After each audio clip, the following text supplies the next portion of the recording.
This is the Yanks Go Yard podcast with Adam Weinrib and Thomas Carannante. Welcome to the Yanks Go Yard podcast. I'm Adam Weinrib alongside Thomas Carannante. Last time we spoke to you, we were live on Thursday. The New York Yankees were up 2-0 in the ALCS, headed to Cleveland, and we said it's been a tighter series than that sounds. It's going to get interesting. By our show on Monday, we'll either know the outcome, we'll know that the Yankees have advanced, or we'll know that it got very dicey and we'd be preparing for a Game 6 in the Bronx on Monday night. I don't think we anticipated that all three games would be instant classics, two of which we'll remember forever, one of which no longer feels quite so painful. We might even be able to enjoy the Aaron Judge and Juan Soto home runs off Emmanuel Clase, and that is because the New York Yankees have advanced to the World Series for the first time since 2009. Certainly for the first time since this podcast went live, we are talking about a New York Yankees team in a World Series, which begins on Friday against the Los Angeles Dodgers. Today on the show, I am wearing my 2009 New York Yankees World Series fitted hat. It's very old. It's covered in sweat. It's tattered. It's kind of gross. I don't wear it in public anymore. That's because 15 years is a really long time. So while other teams might have waited longer for this return to glory, that doesn't mean that there isn't an entire generation of Yankee fans whose fandom is based on a foundation of falling short of the ultimate goal, which this team has yet to accomplish and which they'll have to go to battle with the Dodgers in order to attain. But this first step of the goal, advancing to the World Series, getting to the final, getting on to the biggest national stage, if you're 25 and under, you probably don't remember it very well. If you're in your 20s, you might have watched the 2009 run, but you were a kid. You thought this would last forever. That's how we feel about the dynasty, right? We were 6, 7, 8, 9, 10, and you thought, okay, the Yankees make the World Series every year, but you have no concept of how difficult it is, and it's a blessing and a curse. Obviously, a lot of great memories. We can look back on those fondly, but you grow up with the expectation this is going to happen every year. But for us, as adults, I mean, 2009, I was 19. 2024, I just turned 34. Those are really the only two that I recall with clarity and understanding of the stakes. This is amazing. This is incredible. Don't let it get twisted. We're going to be talking about the unsung heroes who got us here, the genuine brand name superstars that got us here, and what to expect from a matchup with these Dodgers who pitch, hit, they're relentless, they're nasty. They are the Yankees of old. They've been to the World Series 4 times in the last 8 years. America's tired of them. America hates the Yankees too. We'll talk about that. But the Yankees are maybe in the only World Series matchup in which they would be considered underdogs. They did not have to beat the Astros to get here. They did not have to beat the Orioles to get here because those two teams were not good enough to get into the Yankees' path. You know who was good enough? The Royals, who shut down the Orioles at home with 3 of the top 10 starters in the American League in ERA this year. Yankees beat them. The Guardians had the second best record in the American League.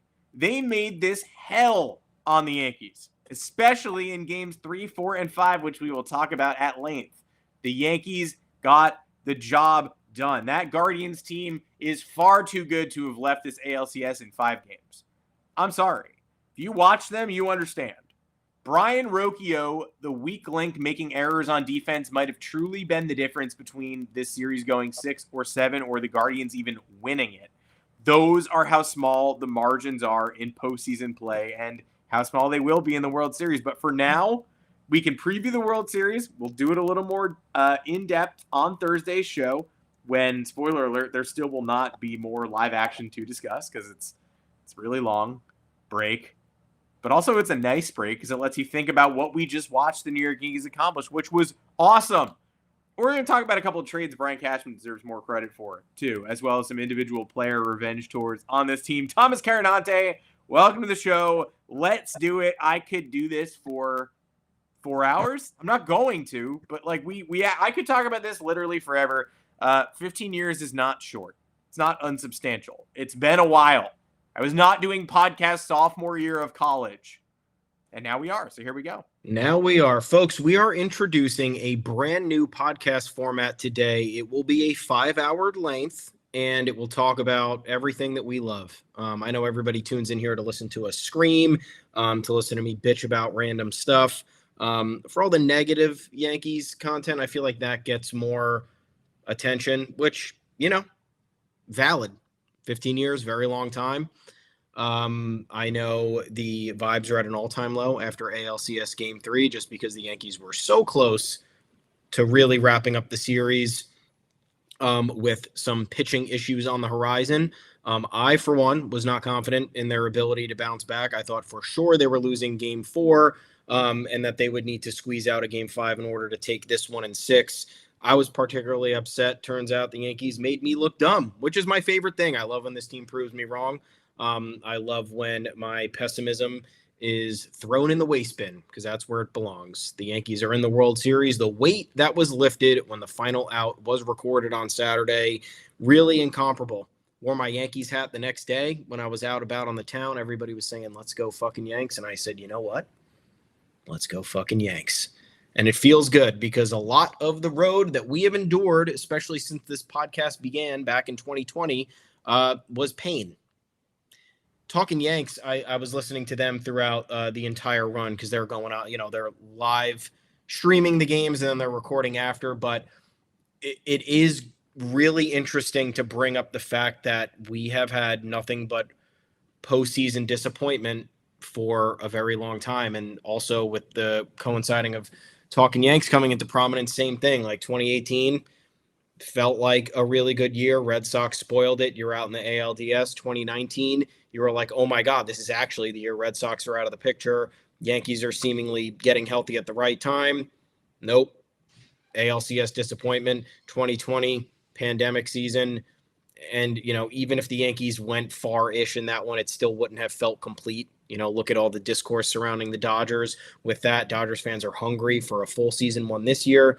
2021, please don't remind me. 2022, we didn't enjoy 1 second of the ALCS, not 1 second.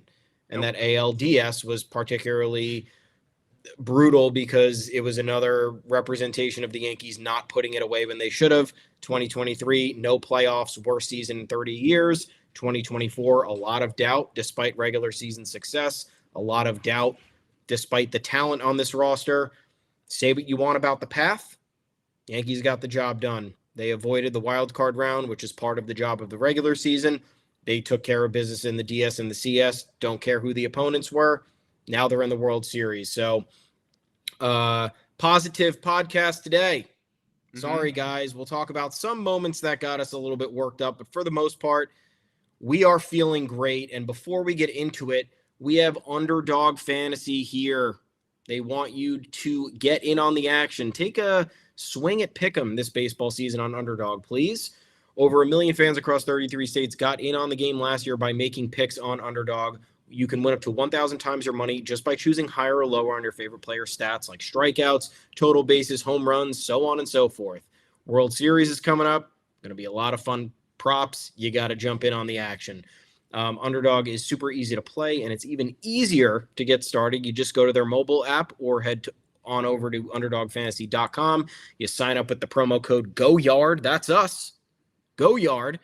And Underdog will give you a mystery special pick to use in your first pick'em entry, plus a first-time deposit offer of up to $1,000 in bonus cash. Once again, that is Underdog Fantasy. The promo code is GOYARD to claim your new customer special of a mystery player pick and that deposit offer. You must be 18 or older. 19 or older in Alabama and Nebraska, 19 or older in Colorado for some games, 21 and older in Massachusetts and Arizona, and present in a state where Underdog Fantasy operates. Terms apply. Concerned with your play? Call 1-800-GAMBLER or visit mpcgambling.org. If you're in the New York area, call the 24/7-HOPE hotline at 1-877-8-HOPE-NY or text HOPE-NY 467-369. That is it. It is Underdog Fantasy. The code is GOYARD. Have your fun. Yankees in the World Series. What do we got? Let's talk about it. Well, it's a very fun time to talk about Underdog because everyone else across the baseball world is like, oh, where's the Underdog in this series? Give me a break. I miss when it was Rangers Diamondbacks, which I did not watch last year. Okay, wah, baby cry. I'm going to try not to be too antagonistic in this podcast because we deserve to celebrate, and we're gonna. And I'm wearing a teal sweatshirt because the New York Liberty are also your WNBA champions as of last night. So we've got a championship in New York, a World Series in New York, high expectations for the New York Knicks. Even the New York Mets don't go out that sad. The New York Rangers are hot to start the year. We need a New York City turnaround. This could be the beginning. Yep. It could be the peak. I don't know, but it's awesome. So we're going to celebrate it. I think there's this misnomer that because a lot of other people do not like the Yankees and Dodgers, that this isn't an exciting World Series or a popular match. It doesn't have to be popular, by the way. You're not supposed to like it. You know what I don't like? When the Boston Red Sox are in the World Series. But you know what World Series get high ratings? Boston Red Sox World Series appearances, because there are a ton of Boston Red Sox fans. And they historically matter, and they're an international fan base. Same with this one, but juiced up times 2, times 5, times 10, because the Yankees have not been here in 15 years, which again is a long time. 16 of the 30 MLB teams made World Series appearances between 2009 and 2024. Over half the other teams in Major League Baseball made the World Series between Yankees appearances. So for everybody who's like, oh, yeah, well, whatever, they paid for it, it's easy for them to. No, actually, it's been easier for over 50% of the other fan bases to find their way in here. And you got to pick your lane as a hater. Do the Yankees have too much success that they should be satisfied? Or is it pathetic that they haven't made it between 2009 and 2024? Right? Like, Gotta pick. Should I be satisfied with the 1923 World Series? Or should I be looking to get to another one so that you'll stop calling my team pathetic for always flaming out in October? I can't decide. Because now that they're in the World Series, I'm being told, another one for the Yankees. Okay, like you should be. Why aren't you celebrating Roger Peckinpah's, 1924 ribby single enough? Like, you have all this great history. Shouldn't you be luxuriating in Bobby Shantz winning Game 5 in the 1952 series? I don't know what the circular logic is going through these people's brains, but I do know one thing. Yankees being in the World Series means a lot to me. It means a lot to you. It means a lot to a lot of people listening to this show, people just going about their day in New York City. And luckily, this show is called the Yanks Go Yard podcast, not the MLB show where we need to pretend that the Yankees are evil and everything about them is disgusting and there's no reason to like them or associate with them or associate any joy with them. They went to Cleveland, up 2-0, suffered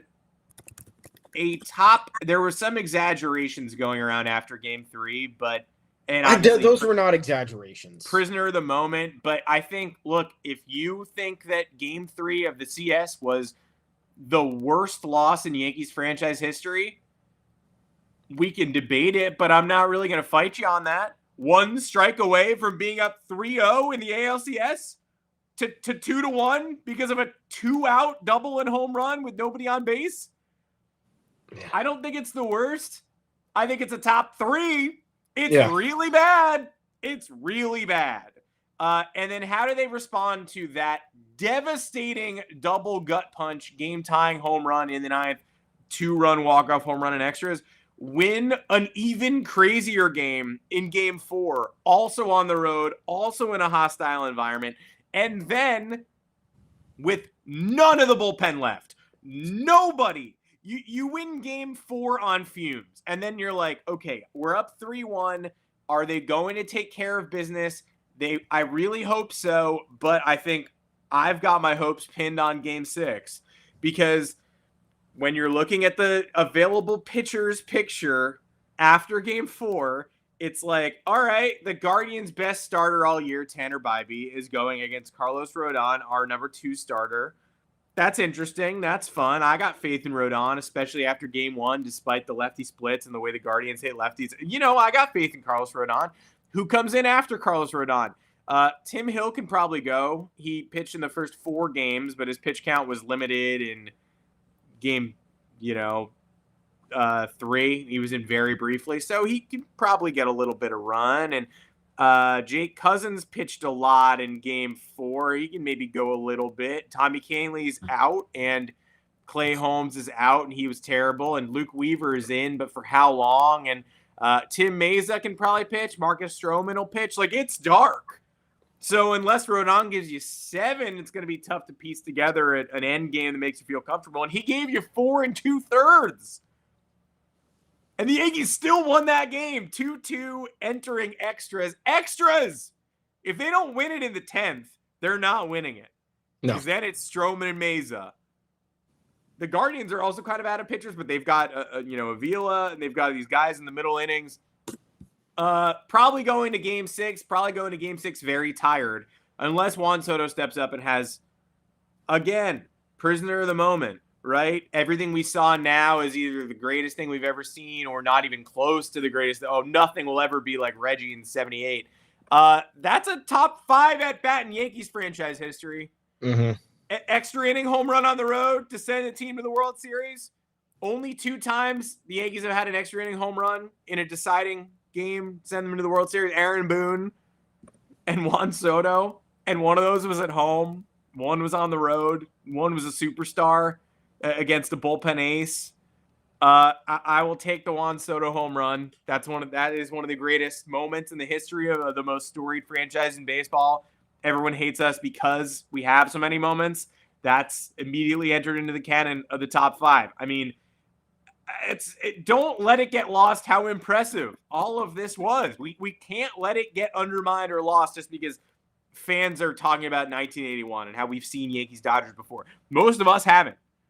Tom Verducci interviewing Mookie Betts yesterday was like, you weren't alive the last time these teams. No, most people involved in the series were not alive. Yeah. Rich Hill was. I don't know where he's at. But almost every active MLB player was not yet a baby the last time that these two teams faced off. And it took a lot of really hard work for the Yankees to get here. And they did. And now we get to celebrate for a bit. Yeah, I want to go on the record saying that we have talked about this a lot. This theory, right? So the Yankees lose ALCS Game 3. The vibes could not be worse because they had spoiled that all-time clutch moment in the 8th when Judge and Stanton homered off Emmanuel Clase.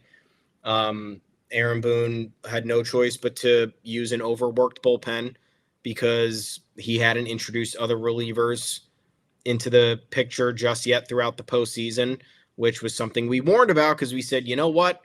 Sure, you don't want to put yourself in a precarious situation in some of these games, but also, like, these guys need to throw. They cannot be. Luis Heel cannot be waiting to pitch for 3 weeks. Mark Leiter Jr., I know he's on the roster on a whim like that for game 4 and 5. He can't be sitting around for 3 weeks. Tim Meza, same thing. Marcus Stroman, I know he didn't get in on the action, but same thing. Like, you have all these arms. They need to be used at some point. You cannot keep using the same arms over and over again. So we sat there and we were talking about it, and we're like, this is going to come back to bite us, we think, and it's going to be really bad. It ended up being really bad. And if you look at how the Yankees responded this season to poor losses, you can understand why there was a lot of frustration with that loss because they have not responded well to losses like this. In fact, they shelled up further and went on more really, really bad runs throughout the regular season, which characterized their stretch from essentially the beginning of June. They played 5 games over 500 baseball and rode the coattails of the really good first 2 months. So you can understand why we were like, great, this is now a really bad situation for this team that's tired and overworked. That said, we also did allude to the fact where it was like, look, we know this team is talented. We know this team is battle-tested. It's going to take a moment for them to dig deep, pull something out of them, and have unlikely heroes emerge because that's what happens every postseason. You look at the last few runs that teams have gone on, and it was bullpen arms that you didn't expect emerging. It was starting pitchers that came out of the woodwork to throw quality outings to save their team. It was a bottom-of-the-lineup dude delivering clutch hits, getting on base at the right time, swiping the right bag that has changed everything. Games 4 and 5 of the ALCS, that is exactly what the Yankees did. Did I think it was going to happen? No. Did they do it? Yes. They absolutely did it. They showed us something for the first time, in my opinion, in 4 months that they are capable of rising to the occasion.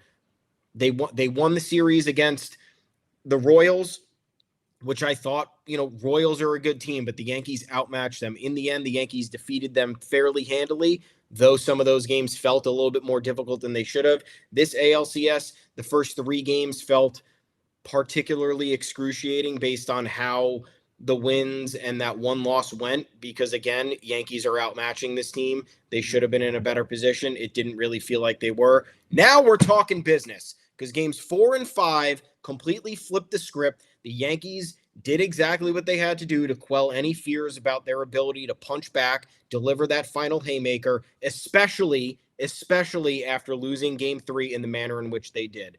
I will sit here and I will say I was on the record saying that they were done in game 4, and I was not confident in their abilities to bounce back.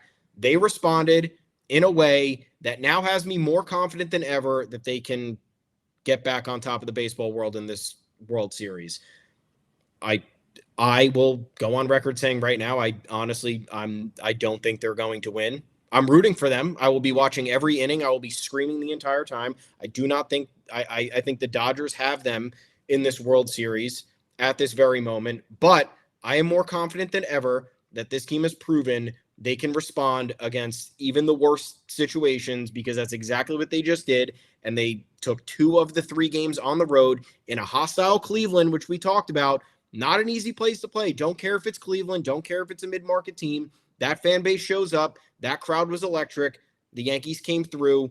All of the names that you needed to come through did at one point or another, and now everybody is riding that wave and everybody's feeling that energy. So yes, the Yankees dug deep unexpectedly and dropped it right into our laps, and now we're feeling more confident than ever. So that is a storyline now that we need to put into the forefront. This team was not really built for the moment after what we saw most of this season, and maybe they weren't tested enough because, again, the regular season's a long slog. You only have a couple of marquee matchups along the way. There's only a few must-win games when, you're a 90-ish win team and the other teams around you are collapsing. So it made for a rather uneventful finish and didn't have you entirely confident in delivering in clutch moment after clutch moment because of their wrist woes and their defensive inefficiencies and some top names shelling up when the moment got biggest. But we're back in business.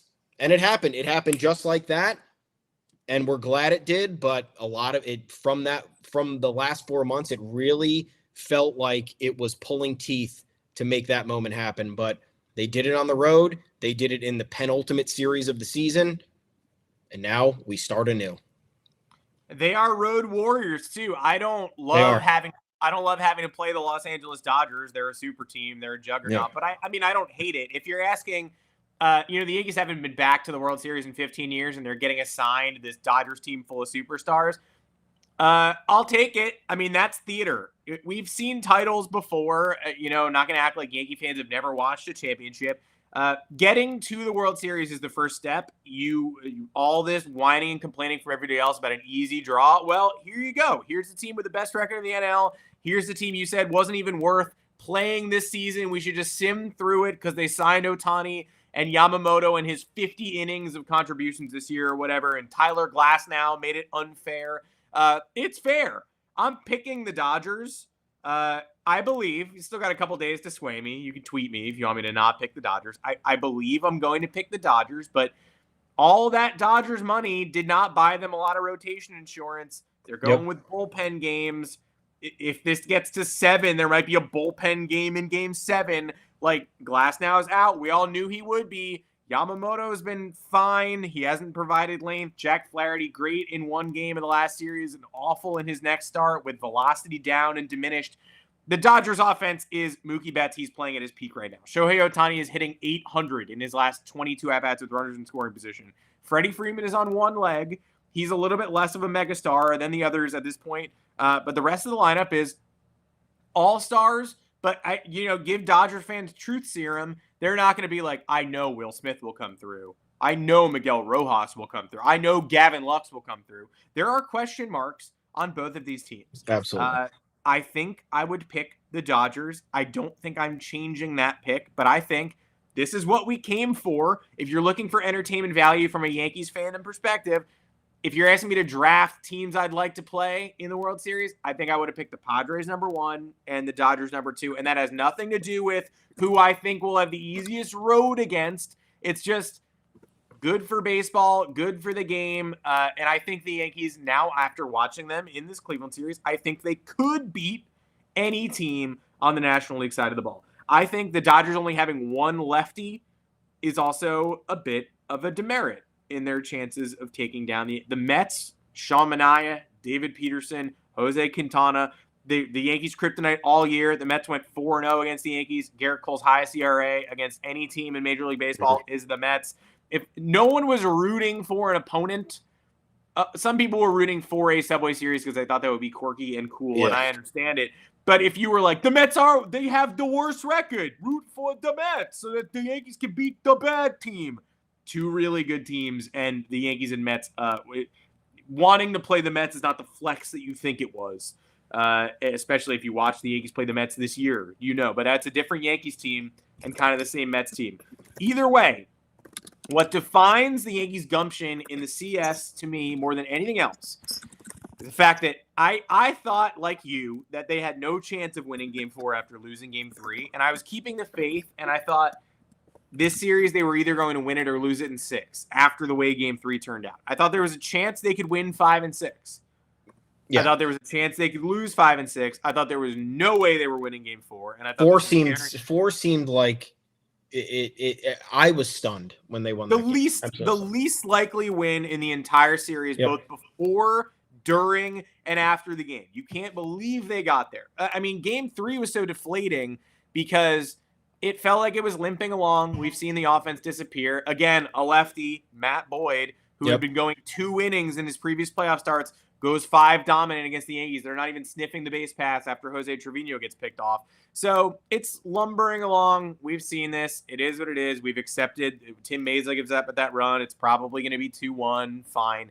Then lightning strikes against Clase. It's Judge and it's Stanton. But it's not just that inning. It's David Fry striking out on the check swing, maybe 60% of a swing to end the 8th against Weaver. Then the insurance run on the Glaber sack fly, and then it's 5-3. And then the Josh Naylor double play ball, 2 outs of the 9th. I didn't think they were going to win that game solid. I wasn't sitting there being like, it's a win, it's a win, it's a win, until the Naylor double play ball. And then I was like, oh my God, they did it. They stole this game. They're going to go up 3-0. And that's why it was so gutting, because only at the moment that we all collectively finally accepted, okay, I think they're actually going to steal this one and make this easy. That's when it got taken from them. Game 4 was a completely different animal. The bullpen, like Luis Gil, you're going over before the game, okay, how are they actually going to win this game? Luis Gil off the couch after 19 days away from the game goes 6 shutout. I guess that might help, but that's completely unrealistic. Second option, okay, Gavin Williams is also taking a month off, Cleveland starting pitcher. Maybe they win 13-11.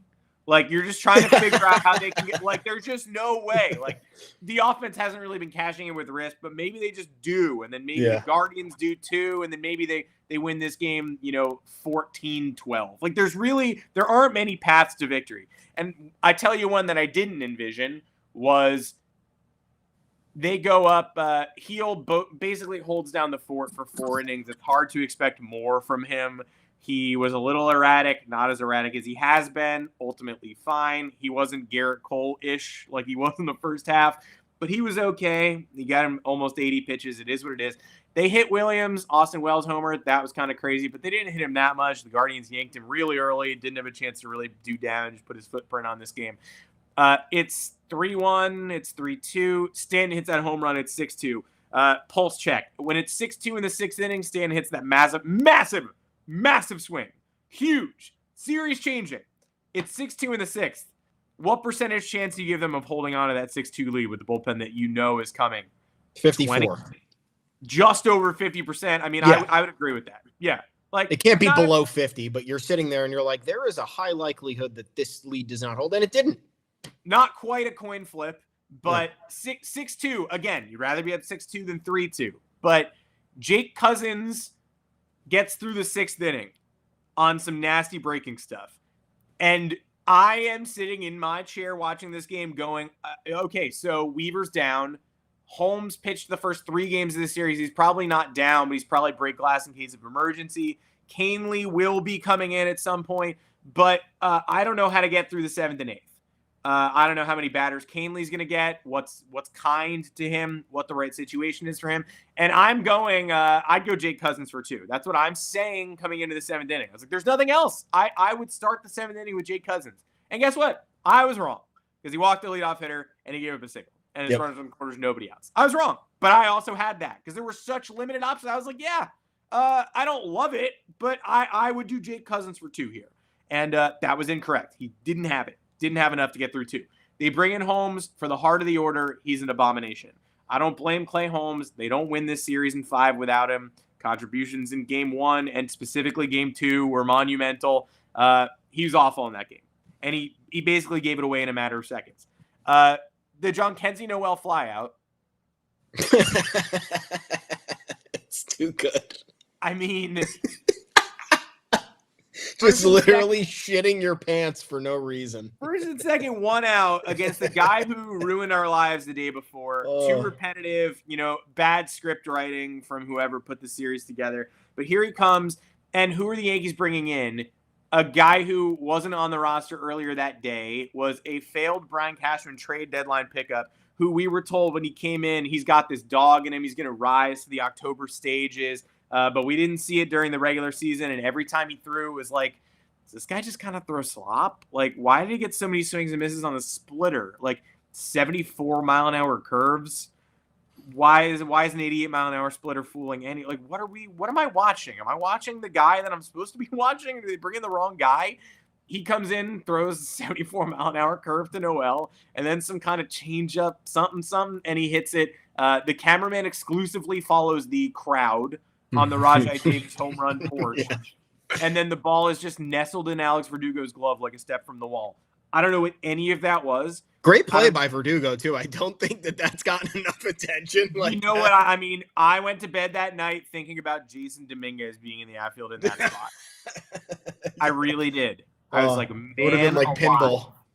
Man alive if they had started Jason Dominguez. I mean, no shade to Jason Dominguez, who pinch ran and also provided the best moment of the entire celebration when he walked past Garrett Cole, who went, I think a Martian just walked by, and he had 2 Budweisers strapped to his head, completely oblivious that he was on camera. But that's pretty much the only role he's going to serve in this postseason, I would say. And we'll talk about the roster a little bit before we sign off too, before we do the full Yanks-Dodgers preview, because I think they're going to need to make. We have 5 more hours, so we're good. We sure do. Yeah, this will be streaming in perpetuity. You're going to be coming back for your dinner, being like, "They're still going? Why are they talking about Tim Meza?" I don't know, man. Because the Yankees are in the World Series, that's why. But Leiter Jr. gets through that inning, and then the game is tied after he induces a Stephen Kwan pop-up in the 7th for the second out. One of the least likely outs ever recorded. Truly. Right? Kwan on the ultimate bat magician, runner on third, Kwan up, and he pops out in the infield. The run doesn't score. He gets a dribbler from David Fry, kicks it, picks it up in foul territory, flips to Rizzo, through Rizzo's leg. It's the worst play in Yankees history. Again, the series is 2-1 at this point. That's a championship swinging play. And at the very least, if you want to get to the Fall Classic, if you want to be proud, because I think if the Yankees had lost this series, it's tough to envision a path back to this point. Yeah. And you start questioning, okay, so if Juan Soto is gone, where's the infrastructure? Can they get back here? You're having some very dark thoughts. Now, making it to the World Series, I think win or lose this year, they have a chance to get back. They have a chance to extend this window. Yes. But that Leiter Jr. error, and he didn't deserve it because of how well he pitched in the inning prior, getting off the couch, and the job he did to get out a runner on third, 1 out. He did the job, and then the ball squirts through Rizzo's legs, and you're thinking, I've never literally anything but this. I mean, literally anything. Go back in time and give Noel another home run, like a Kwan single, a Fry homer. I don't care. Anything but what just happened. I can't take this. Like, I don't know who I angered in a past life or the current life or my next one, but literally, I apologize. Literally anything but what we just watched. I can't handle that. And 24 hours after that moment in time, with Emmanuel Clase warming in that game and Jose Ramirez and Josh Naylor on deck and a runner on second, The New York Yankees not only won that game, but they advanced to the World Series 24 hours later. 24 hours after 6-6 in the 8th on the worst play, honestly, since the 2001 World Series Game 7, Mariano Rivera throwing a bunt away. No shade on Mariano Rivera. Best closer of all time. But it happened. Slightly better than Emmanuel Clase. They're 1 and 2, but Rivera 1 and Clase 2. But it happened, and it was horrific, and it was abysmal, and it was championship swinging, and it put your heart in your throat. This was the worst play made by the New York Yankees since that moment in time. And 24 hours later, they were celebrating an AL pennant. I mean, that is impossible to wrap your mind around. Yeah. Oh my God. Yeah, I couldn't believe how that inning was transpiring, because I said this is the game 3-0. And then you want to talk about, like you said, rewind the Leiter Jr. play and just have any other outcome happen, and the Yankees are fine. 2-2 series tied. You have the upper hand the rest of the way. It's okay. You lose that game after that play, I don't know what happens. I really don't. And there is no way that fans can say that they still would have been confident with, Rodon and Cole or whatever it was. Those moments shift momentum and shift the vibes, however you want to call it, in a manner that you might not be able to recover from. Talent be damned. This is how the playoffs work. This is how the Tigers defeated the Astros. This is how the Diamondbacks went on a run last year. Like, it's these little momentum changing plays and teams taking that energy and running with it. And the folks who were the victim of the wrong side of the energy end up deflated. And there is validity to that. I know it's not quantifiable. I'm sorry it doesn't exist on Baseball Savant pages or the Fangraphs advanced stats pages, but it is an element of the game. It's a human element of the game, and it's incredibly hard to come back from. And this top of the 9th inning will live in Yankees lore, because the way that they responded after that, and again, Mark Leiter Jr., we can go over this, I'll put this tab up because we got to talk about it. Yeah. Unlikely ALCS hero, but the way that the Yankees punched back in that 9th, I know it was obviously, Rocchio makes that error, but the Glaber insurance run was absolutely massive. The way that he's hitting the ball and he's seeing the ball it's so impressive where he's come from and what he's been able to do. And I know that's rich coming from me because I've been ripping Glaber for the last year and a half now, but yeah. But guess what? Now it's reality. Like it can't be ripped. It's reality. He had an unbelievable August, September, and postseason so far. Mm-hmm. And I think that rally that you're speaking of is just, hey, what's the thing that everyone always says you can't do in the postseason? String together hits against dominant pitching. Like, it just can't be done. You have to be home run or nothing, because when Emmanuel Clase is on the mound in October, contact is not enough. And then Anthony Rizzo, unbelievable contact. Anthony Volpe, unbelievable contact. Alex Verdugo at second and third, 1 out, and in danger of the Yankees not being able to score here in a must-score situation. Unbelievable contact on a ball in on his fist. And then Gleyber Torres, perfect line drive single to center field. Would you prefer a 3-run home run? Absolutely. Sure. But stringing together hits, if you've got the talent, the drive, determination, you figured out the opponent, it is possible. And the Yankees got Clase both ways in 2 days. Home runs? Yep, done. Aaron Judge, Giancarlo Stanton. Having to string together singles for a rally with the bottom of the lineup up against the best relief pitcher with all these all-star rings and all these Rolaids relief awards, whatever he was flexing in his locker after game 3. Single. Unbelievable job by the Yankees. Yeah, and look, you want to talk about that game really quickly for another moment, the way that they punched back. Soto first inning home run after that ALCS game 3 loss. Like, that was the start of it. I understand that that's a little bit lost in history because of how crazy this one got, but has to be acknowledged because it's hard to punch back immediately like that. Soto did it. He's difference maker for this team. Obvious hero of this ALCS. He hits the clinching homer to take the Yankees to the World Series in Game 5. Giancarlo Stanton, another likely one, wins ALCS MVP. I think it's worth talking about his Yankees arc in a minute here, but it's unbelievable. Unlikely heroes. I think, who do we have here? We definitely have Mark Leiter Jr. Yep. Who makes the list for, Tim Hill? Everybody except Jazz Chisholm. Sorry, Jazz. Seriously. But no, the contributions from the entire roster. Tim Mesa wasn't someone who I wanted to see in crunch time. No offense to Tim Mesa. And I think he might not make the ALCS roster. We'll see. We'll see. We'll talk about it. Or the World Series roster. We'll talk about it. But yeah, Tim Hill, not good enough to pitch on the Chicago White Sox this year. Good enough to pitch for the New York Yankees. And pitches. This is a 5-game series. Pitches in all 5 games. Do not let that go. Wandy did that in the 2022 DS. DS, yeah.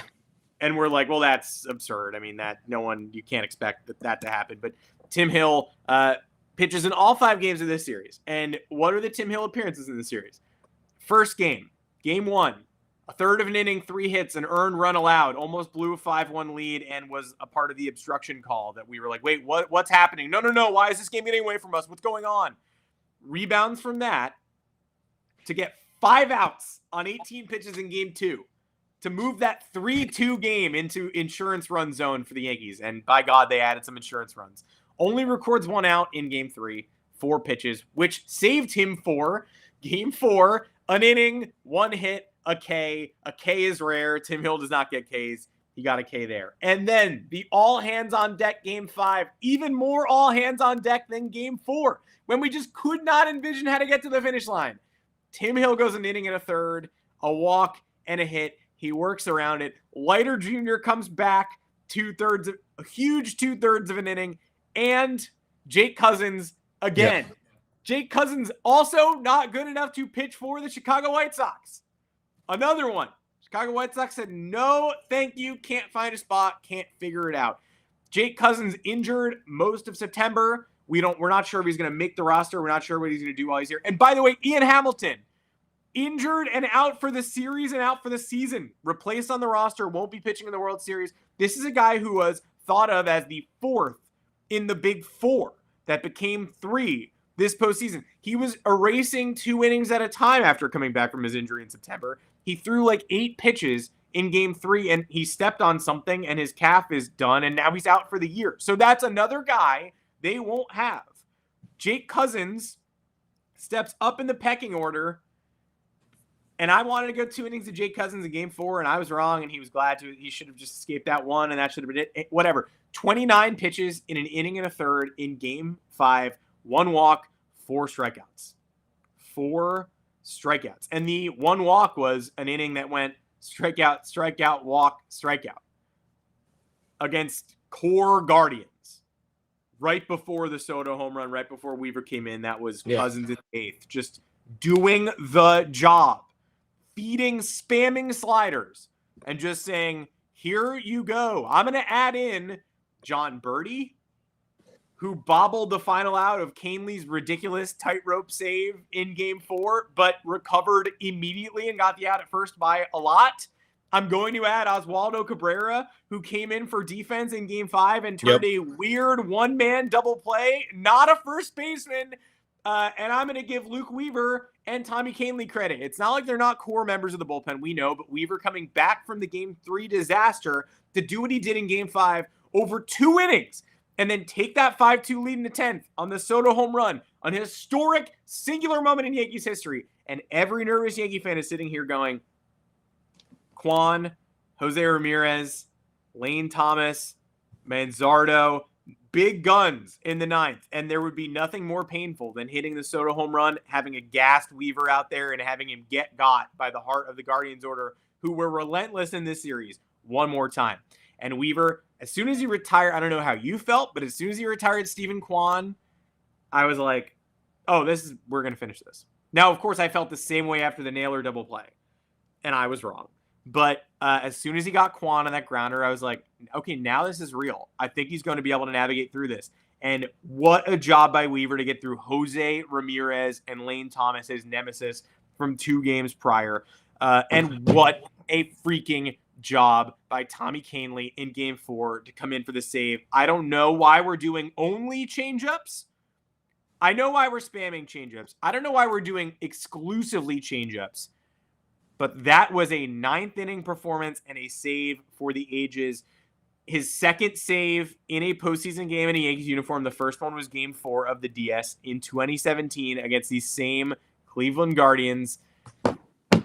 Just an unbelievable job by all of these people who had very specific and very difficult jobs to do, executed not to perfection, but that's why baseball is beautiful. You don't have to execute to perfection. You just have to execute. Yeah. Guys came alive at the right time. We said that was the other recipe for this team to figure it out because other surface level things were not coming together and not making us feel comfortable. And despite some of their shortcomings, everybody stepped up when they needed to, proving that they have the mettle. They have it. So can't really describe all those performances any more in depth. You know, the way that these last 3 games transpired and how drama-filled that they were and how the Yankees were able to persevere. This is what it's about. So hopefully it translates over to the World Series and they can keep the momentum going. But yeah, this is inexplicable. This is like, you know, it's cosmic stuff. Guys randomly finding production within them after, you know, like we said, being on the bench for 19 days, just coming in, getting the job done, whatever. So like, you know, you look at Mark Leiter Jr., who was a trade deadline disaster, right? Trade deadline disaster. The Yankees needed bullpen help. They got 2 arms. One was cut within the month. The other one didn't make a playoff roster. Now, are you thinking about Mark Leiter Jr. from August to September? No, you couldn't give a shit. Could not give a shit. Mark Leiter Jr. I'm thinking of the way his teammates treated him in the champagne celebration. When I watched Yes Network, obviously, for the full hour and a half, 2 hours afterwards. Who wouldn't? And they were interviewing him, and everybody gathered around him, jumping up and down. I think they called him Bear. I could not tell for sure. I'll leave that up to interpretation. But dousing him in beer, showing him love for his efforts, because he literally got off the couch and helped win them a World Series berth. I mean, never going to have to buy a drink in this town. Damaso Marte and his 9.45 ERA in the regular season in 2009 could not give 2 shits. Got Ryan Howard in the clinching World Series game through an inning and a third, inning and 2/3 of no-hit ball in the World Series. Unforgettable. Mark Leiter, was he perfect? No. Did the job get done? Absolutely. He got John Kensey Noel out ahead of whatever that pitch was. Cameraman, be damned. It's not the cameraman's fault. He didn't get enough of it because Leiter Jr. made a good pitch, got him off speed.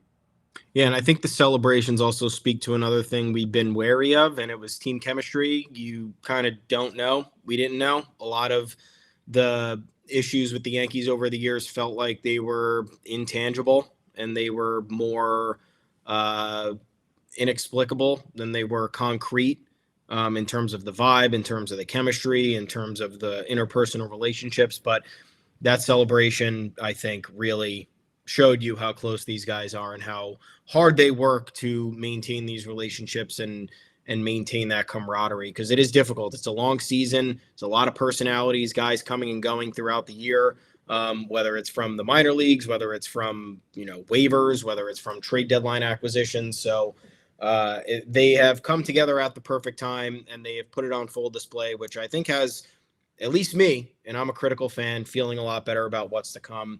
In terms of 2 maligned Yankees who have gotten a lot of shit over the years, worth talking about one last time before it's for all the marbles, starting on Friday when the Yankees head to Los Angeles to play the Dodgers in the World Series.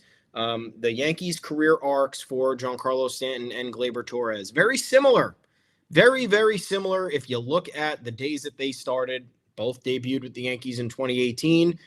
Both had really incredible starts. Stanton carried the 2018 Yankees when Aaron Judge missed 60-plus games. That was the year he got hit in the wrist, right? With the pitch by the Royals. I think that was it. That was great. But Jacob that was Junis, awesome. Again, Jacob Junis. Very good. So either way, Stanton, who arrived via the Marlins trade, steps up immediately, carries the Yankees that year. They fall short in the postseason. It is what it is, but higher hopes for the next year. And then what happens for the remainder of Stanton's Yankees career? Characterized by injuries, the inconsistent playing time as a result from injuries sees his play kind of crater. He never really reaches MVP caliber status again outside of short stretches or half seasons of play.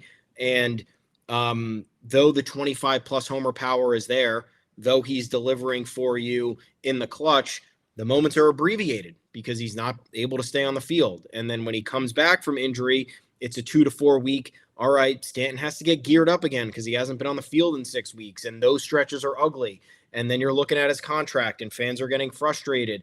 And fans are also blaming Stanton because he's now limited to DH. He's a $30 million a year player. And they're blaming him for essentially what the Yankees chose to do. The Yankees chose to spend on Giancarlo Stanton and not anybody else until they overpaid for Garrett Cole and realized that was a necessity. So you're taking a lot of anger out on Giancarlo Stanton when it's, some of it falls on Brian Cashman and Hal Steinbrenner. You chose Giancarlo Stanton over other guys in the next free agent class, opted to not supplement a roster, a very good roster, but still with holes, with your one unique strength over the rest of the league, which was spending money. I'm the asshole because, calling out Stanton over the years for what has been a problem, calling out Brian Cashman over the years for what seems to be a massive roster problem. And then what happens in 2022? Giancarlo Stanton's first half is unbelievable.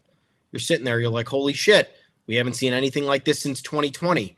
Oh my God, Yankees career turning around. Hurts his Achilles right after the All-Star break. Yankees lose in the playoffs that year. He slumps a little bit in the ALCS. It's back to the doldrums. Then you have 2023 happen, and you're like, 2022 is his only All-Star appearance as a Yankee. Yeah, he wins All-Star Game MVP. That year, you're like, wow, this is kind of a crowning achievement. This is big. Giancarlo Stanton's been through a lot. Yankees fans have been through a lot. I have the article. I copy and pasted it into my notes, so I knew that I would have it. And then everything goes to shit after that. So what use am I outside of being overly negative? Because I was overly negative this entire time. They figured it out. When I'm positive, I don't know. Just saying, guys. You want to talk about cosmic stuff? Maybe that's it.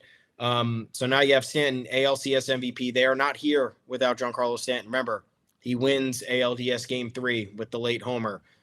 He essentially, he was the driving force in Games 1 of the ALCS, 3, 4, and 5. 3 should have been the epic comeback after the go-ahead homer off Clase. It wasn't. That still has to count for something.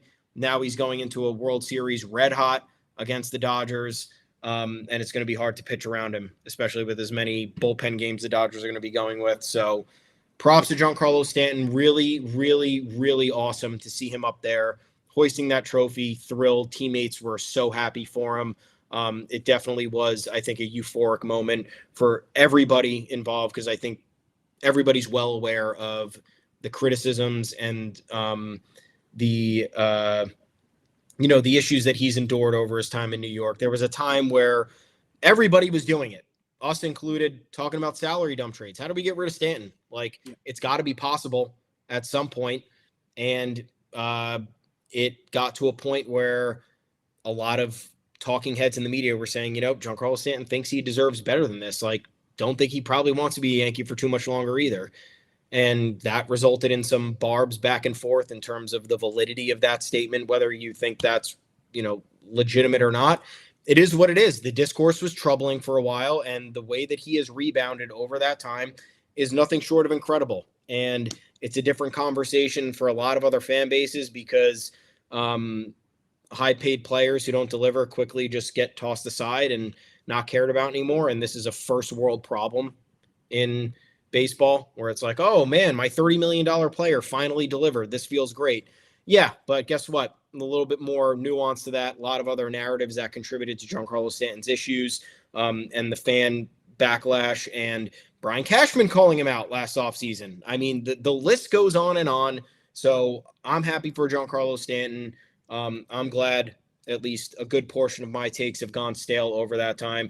And then we have Gleyber Torres, also debuted in 2018, came over in that trade when the Yankees dealt Aroldis Chapman to the Cubs. He's an all-world player, essentially, 2018 and 2019. You didn't think that what you were going to see from 2020 to 2022 would be possible, or at least 2022 until August of 2023, but it was.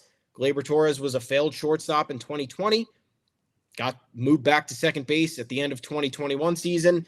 Bat essentially disappears. Power goes away. Was it the juice ball? We don't know. Is it part of the mental game? Is he unable to kind of handle the pressure? The switch to shortstop, now the comfortability at second base? Don't know. But a cornerstone player in 2018, 2019 goes to barely replacement level for the next 3 years. And you're like, great, well, it's time to get rid of him. Arbitration costs are going up. Time is of the essence. This team can't afford this anymore. They can't. Torres ends 2023 on a hot streak the last 2 months. Say what you will. The baseball did not matter because the Yankees were not playing for a playoff spot, but he carried that momentum over. I know it took a while in 2024 because we were sitting here at the trade deadline being like, well, 80 OPS plus, 81 OPS plus, this is not tenable. Most errors of any second baseman in the league.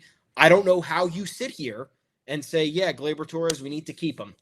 In an all-important 2024 season with Juan Soto brought into the fold on a 1-year deal, essentially, because he's not guaranteed to stay after this season, let's keep Gleyber Torres. Who in their right mind was saying that? I know a few people were sticking by Gleyber Torres' side, and obviously commend you, but I don't understand where the foresight came from. All of Twitter in my mentions was all year long was people going, you right now have a higher WAR than Gleyber Torres. He was at like 0.0 around the trade deadline. They're like, you, sir, you yourself and Gleyber Torres have the same WAR. And I was like, that's a good point. But also, man, it's very reflect. I mean, I'd rather play Gleyber than me, but that's not saying much. So you look at all those factors and you're just like, the Yankees have to get a new second baseman, and they get Jazz Chisholm. So you're like, great, figure out a way to offload Gleyber, change up the vibes, see what happens. They stick with Gleyber, move him to the leadoff spot in the middle of August. He saved the team. He has point blank saved the team. If they're not getting this production out of the leadoff spot for the remainder of the 6 weeks of the season, for the first 2 weeks of the postseason, or 2.5 weeks of the postseason, whatever it was, they're not here. They are not here. And again, no one's thinking about Gleyber Torres from 2020 to middle of 2023 anymore. No one's thinking about Gleyber Torres from the start of this season until the trade deadline. It's just not happening because when you make the playoffs in New York, all of it goes away. All that matters. Derek Jeter said it on how many broadcasts at this point. All that matters is how you perform in October. And I'm glad that this has changed the narrative for both of these guys because it's been a long road. Stanton's been here 7 years. Torres has been here 7 years. Most of that time has been critical. Most of that time has been unenjoyable for both of them. I would wager. Most of the time it's been unenjoyable for the fans. You get frustrated because you want the best out of these guys and you're not getting it, and you know what they're capable of, and you're not seeing the results on the field. Your other players are struggling as a result of their inability to perform, and it results in ugly conversations. And we admit that first and foremost right here. A lot of the conversations get negative, but all that matters is you come around when the moment gets the biggest, and we're here to pull out our own receipts and talk about how bad those times were and how happy we are that they've now completely done a 180. And it's World Series, baby. World Series. Pretty fucking cool. It is a World Series. Giancarlo Stanton was your ALCS MVP. Gleyber Torres could have been your ALCS MVP. Either one could be World Series MVPs moving forward. Here's hoping. Stanton going back home to Southern California in a ballpark he likes to hit in. I have my fingers crossed. But over the years, the discourse has been, man, also Stanton changed something year over year, 2023 to 2024. Really? He had an OPS in the 600s last year. 695. Like, he wasn't the same hitter. This year, he found a way to be a very much above average bat when available, who turned his play up to another level in the postseason. 429 homers in his career. He'll be 35 next year. I think he gets to 500. I think he's in the Hall of Fame now that he's had this playoff run full of moments. That matters so much. What devastated me, one of my darkest thoughts between games 3 and 4 when we didn't know how this was going to turn out, is that Aaron Judge's home run off Clase would have been on his Hall of Fame plaque. Yep. Got erased. Pretty much got erased. Chiseled out. Weakened his Hall of Fame candidacy. In a fraction of an instant, that home run that by Noel that left the yard removed it from his Hall of Fame plaque and candidacy and discussions. October is where legacies are built. I cannot wait to see these Yankees continue to build the legacy. The Stanton hate was one-dimensional, not a defensive player, perma DH, and we should have had Bryce Harper. The Yankees still should have had Bryce Harper too. Yes. And Bryce Harper has been a premium playoff performer in his career repeatedly over and over again. But you know what Bryce Harper has never had? A 4-homer playoff series. You know what Giancarlo Stanton just had his second of? a 4-homer playoff series. 2020 ALDS in front of no one in San Diego. This championship series, 5 games long in Cleveland, Ohio. Well-deserved MVP, well-deserved vibes curator. The team was clearly proud of him and thrilled for him when he received that honor. That's another tear-jerking clip if you want to watch it. And good news is we got plenty of time to watch it ahead of Game 1 of the World Series. We will be back live here on this podcast feed. I never wanted this show to end, but good. We got to save some for the Thursday show, which we will have. Will we have a roster by then? I'm not positive. We probably will. It'd be kind of crazy if we didn't. I don't know if you need to carry Trent Grisham. Don't know. They're going to hopefully carry Nestor Cortez. Hopefully he comes out of this last hurdle feeling healthy enough to contribute. The question is, Nestor replacing Tim Meza, because Nestor's not going to replace Mark Leiter Jr. after what we saw last round, or Nestor and Tim Meza, and we can give Trent Grisham the round off, I think. My preference would be that.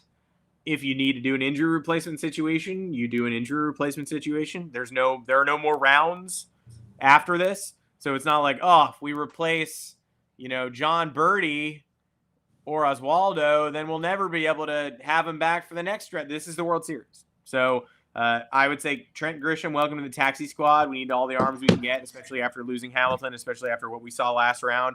If Nestor checks out, carry Nestor, carry Stroman, carry Tim Meza, carry everybody. Stroman, I don't think is going to get into a game unless emergency necessitates it. Nestor, if he's back, welcome to being the number 2 lefty in the bullpen, buddy. All of a sudden, big moments are coming your way. So potential for another unsung hero if he passes the checkpoint. Regardless, it's exciting as hell to be able to talk about this. We will be right back. 2 o'clock Eastern, Thursday afternoon. I am Adam Weinrib. You can find me on Twitter at Adam Weinrib. Thomas Carannante. No better time for the people to find you. Again, this is why we do what we do. Yeah. It's been a while. We started in 2020 on the Yankees beat specifically. Depressing year, locked in our homes, hoping for some sort of phony-ish Yankees playoff run to snap us out of our doldrums. We didn't get it. We got a depressing Game 5 loss, and Mike Brasso ruined our lives. 2021, the worst season I've ever endured. Couldn't wait for it to end. Ended at Fenway Park at the hands of the Red Sox, and I didn't even care. I was like, great, get me out of here. I don't want to do this anymore. 2022, historic first half. Thought we were different. We weren't. Barely hanging on for dear life. Beat the Guardians in a 5-gamer. That was kind of fun. Not a moment of joy in the ALCS that year. Last year, bottomed out. Barely finished over 500. Barely extended that streak. They used it as motivation. They did what they had to do. Their season ended in Kansas City last year. They made sure that Kansas City's season ended at their hands this year on the same turf. Cleveland, 2022, they faced a diminished Yankees team, and they didn't get them. Yankees got them. Yankees beat Cleveland. But this year, Yankees are saying, we know this opponent. We know this opponent is going to do David and Goliath stuff to us.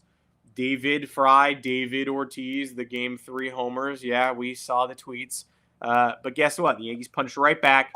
They're in the World Series. There were times this season when it didn't feel like they belonged. They proved this October that they unequivocally do. And they have a chance to dethrone a super team in the World Series, and that is all you can ask for. Yep. And I can't disagree. You can hit me up at Tommy's_takes on social. A couple of you have been chirping me after that Game 3 loss. Pretty good. Got some chirpers. People laughing. Again, I mean, look, we understand that you don't like the Yankees. If you're on twitter.com and you're these were Yankees fans chirping me. Oh, all right, never mind. Yeah. You might. They were like, "Oh, good take. You thought this team was going to lose Game 4 after Game 3, you fucking idiot." Well, they won Game. Yeah, no shit. They won Game 4. Awesome. What did you say though? You didn't say anything. You were just hopping around. You were hopping around social media looking for someone to call out. So, I got my body of work here, and it's for anybody who wants to view it. And it's for anybody who wants to discuss it. And that's the beauty of it. I thank the Yanks for doing what they've done. Again, I like being proved wrong by the Yanks, not by random people on social media. But come find me at Tommy's_takes. Come find us at the official Yanks Go Yard Twitter account. That is at Yanks Go Yard FS. Head on over to yanksgoyard.com. There will be so much content between now and the end of the World Series, you won't even know what to do with yourself. You will actually think that we have rewritten the ability to create content. because that's how much is going to be up on the site. Playoff roster stuff, off-season rumors, ticket prices, World Series schedule, World Series history. We got it all. Thank you guys for reading. Please like and subscribe to the YouTube channel as well. We're going to be live, like Adam said, on Thursday again. We're hoping to go live a couple of times during the World Series. Let's get the juices flowing, have it be fun. But otherwise, enjoy these next couple days off. Take a breath. Appreciate the wins. Look back in your brain. See how we can reconcile some of the bad takes that we've had. And let's get ready for the World Series, baby. And if you have a ticket hookup, please help us. It is really expensive and difficult to get into the World Series. Let us know also, are you buying the gear yet? Are you buying the hats with the logo on them? Because I bought this before the 2009 World Series because I was just like, I can't believe we're back here. It's been 6 years because I was an idiot and I was 19. And I was like, 6 is long. 15's longer. Luckily, still wear this with pride. They won that World Series. I will never forget it. This year, didn't buy the side patch hat. Got a lot of hats with side patches. If they win the World Series, I think I'll circle back. But they seem to be sold out in a lot of places. So congrats to anybody who got them. I don't know if the people who waited can get. I waited to get the newspaper yesterday, and then I realized I wanted it, so I had to buy it on eBay for $15. But you know what? I think that was worth it. You can buy the gear beforehand. You can buy the gear afterwards. I think I love the World Series clinch hat that they were wearing on the field at the CS. If the Yankees win the World Series, I think I'm going to buy that and the champion gear. And if they lose, I think I'm going to buy that. I liked it a lot. I'm proud they made the World Series. I'm not going to buy it now, though. We're going to wait and we're going to see. Maybe there's more down the line. Maybe. Weigh in the comments. Let us know. Tweet at me, at Adam Weinrib. How much championship participation gear did you purchase? Are you waiting for the championship gear? Are you happy if they don't win the title and you got the gear anyway? And it's nice gear. Thank goodness. Sometimes it's not nice gear. And it's always kind of about 2017 Tar Heels, NCAA champions. I love Tar Heels basketball. Some shitty championship gear. And I was like, I'm going to buy it, but ugh. This year's motif. I never saw one. It's nice. What does that say? 9 grimy. 100th anniversary of the stadium. Yep. Yeah, the Mitchell and Net 100th. Yeah, so it was 1903 to 2003. Lost the 2003 World Series. Mm-hmm. But it's a cool fucking hat. Cool hat. And this is how you know this is the authentic one because they had the inaugural season patch on the back. Most of the ones you buy that are reproductions don't have that, don't have the same fabric, material, and quality, and certainly don't have this patch on the back. But we'll see how it goes. We'll be back on Thursday. More discussion prior to Game 1 and first pitch of the World Series. A World Series that does include the New York Yankees. For the first time since 2009. Keep celebrating. Keep consuming content. I know I will. I'm reading everything. I'm watching everything again. It's up till 2 a.m. on Saturday, and I did not mind at all. Love the New York Yankees. Thank you, New York Yankees, for what you've done for us so far. Let's do some more. I'm excited. We'll see you.